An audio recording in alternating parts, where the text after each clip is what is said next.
Tail of the tape right now. Holyfield, 23 years old. Mutti, 28.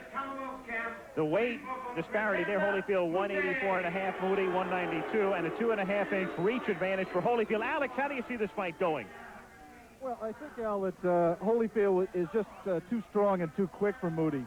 I would expect him to put pressure on from the opening bell, try to relax, try to pace himself. His trainer, Lou Duva, and George Benton, the other co-trainer, have been trying to work to get Evander's defense better. He is easy to hit. Sometimes he concentrates so much on his offense that he forgets to move his head. So I think a thing to watch for in this fight is, has Evander improved his defensive ability enough to be able to challenge for a world title? A loud and a boisterous and obviously a partisan crowd. I think you could hear the strains of Born in the USA as the backdrop for our scene set, as has been the case with all of the Olympians. So many fans have followed their professional careers. They've been greeted warmly, toasted wherever they've been, and here we go as Evander Holyfield tries to stay unbeaten, tries to increase his record to 9 victories and no defeats against Mutti, who is a reported 28-5 with 2 draws.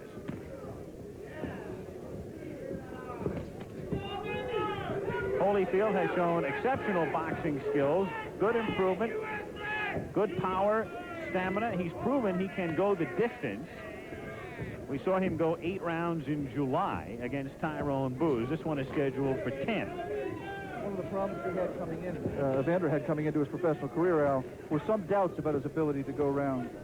His trainers put him through, early in his career, professional career, an 8-round training session with 2.5-minute rounds to give him, without telling him, to give him the feeling that he could, in fact, go 8 3-minute rounds, and that got him over the hump. He has shown, as you said, thus far the ability to go 8 rounds, and if necessary, to go 10 or more. He's not starting out as quickly as he has in the past, and part of that being dictated right now by Mutti. More of a feeling out process than we have seen in the first rounds of other Holyfield fights in his brief pro career.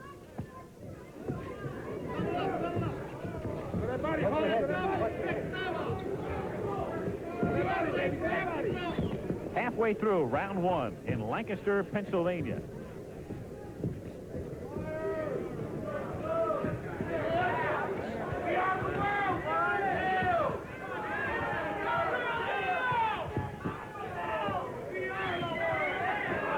Holyfield trying to get inside with that combination, but Mutti effectively blocking most everything Holyfield has thrown to this point in round 1, but he did land that right hand.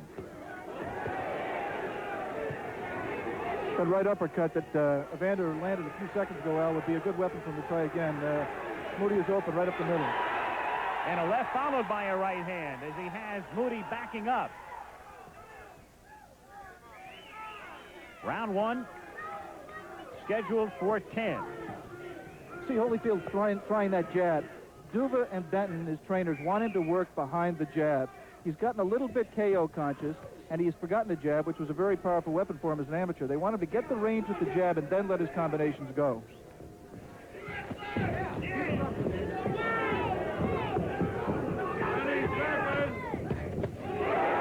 follows a couple of jabs with a good right hand and another right hand. Another right scoring here in the waning seconds of round 1. Under 10 seconds to go in the first of this scheduled 10-rounder. An impressive finish for round 1 for Evander Holyfield.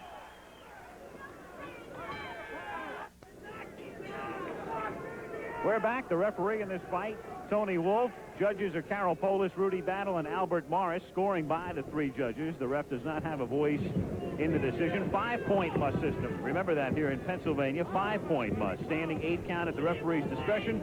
Doctor can stop the fight at any time. And the 3 knockdown rule is in effect. 3 times down in the round and you're finished. Holyfield, who had a good spurt early in round 1 and finished strong in round 1, in the second round now against Chisanda Mutti, originally from Zambia, now fighting out of Dusseldorf, West Germany.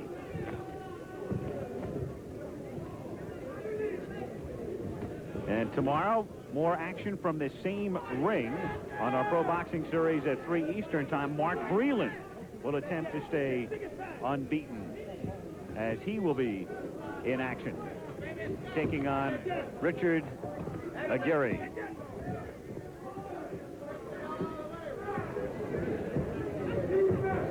Holyfield taking his time. He's really waiting for Mutti to punch, trying to create some opportunities for himself. He might try to move side to side to create his own angles to land punches. Put the right hand into the body.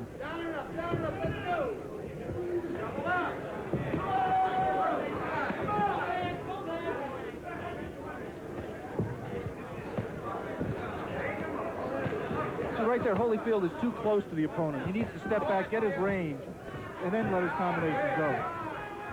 He let the left hand go, then tries to work inside with that right uppercut. And lands a decent right there as well. If he's vulnerable in any one area, Alex, have you noticed any one area in which Mutti might have a chance to win this fight?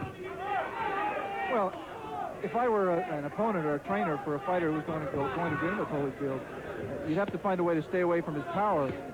And the best way to do that is to jab, keep him out outside, keep him out of his punching range, and move. Just don't let him set himself. Try to back him up, try to move, set. But Mutti, while he's durable, you can see that he doesn't move that much. He stands there, and you can't stand in front of Evander Holyfield and expect to win. Not for very long. Second round action.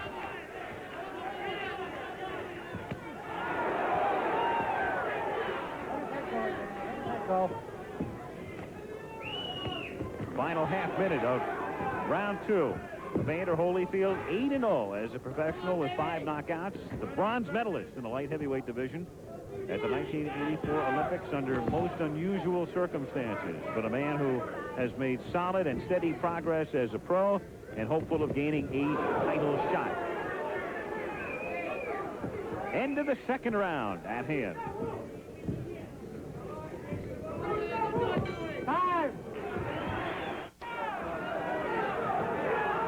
Third round now in Lancaster, Pennsylvania. Al Michaels reporting with Alex Wallow. Evander Holyfield in the white trunks against Chisanda Mutti in the black trunks in a 10-round cruiserweight confrontation. Mutti, the British Commonwealth cruiserweight champion, and Holyfield, who is now ranked 10th by the WBC in this division and 8th by the IBF, a little more than a year into his pro career.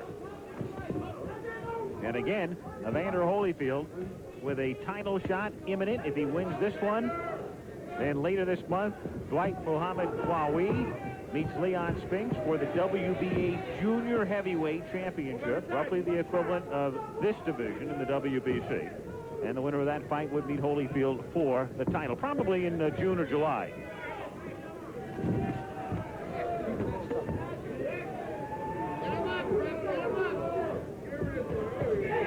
Holyfield tries to come in with a right, back of the left, and does. A couple of left hooks, another right hand. And Mutti in danger. Mutti absorbing another right hand. Mutti backing up. Holyfield still stalking him. Mutti for the moment weathering that brief storm, but another good right hand got in between the leather. You see the durability here of Mutti. He's not the kind of fighter traditionally who has been able to be knocked out with one punch. You have to put punches together like Holyfield has done right there, and this fight is over. It should be. That's the